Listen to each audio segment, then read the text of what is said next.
Huwag mong hayaang ma-expire ang Kita Points mo sa STC. Sa video na to, gagawin nating libreng load yan sa loob lang ng 2 minuto. Step by step at 100% legit. So pero bago ang lahat, paano nga ba magkakaroon ng Kita Points at paano malalaman kung meron ka na? Napakadali lang. Mag-send lang ng message na 201 at isend mo sa 900 para ma-enroll. Ang points ay automatic na naiipon sa tuwing nagbabayad ka ng bills o naglo-load ng sawa.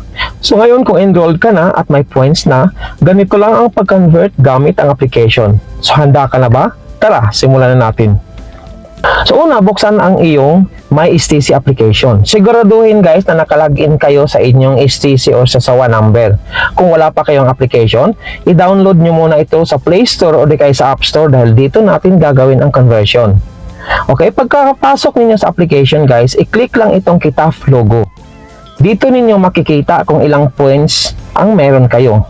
So scroll down lang sa baba at pindutin ang Redeem STC Services with Kitaf Points.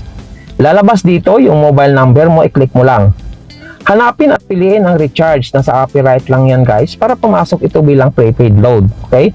Then piliin nyo lang kung magkano ang gusto nyong i-convert base sa points ninyo. So halimbawa kung meron kayong 100 Kita Points pataas, pasok kayo sa 10 real libreng load. I-click lang ang redeem, ganun lang. Hintayin ang SMS para sa libreng load. Actually guys, instant ito napapasok as libreng load. Okay?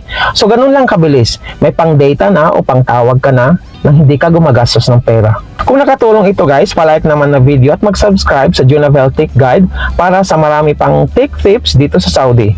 Comment lang kayo kung may tanong kayo. So hanggang sa muli.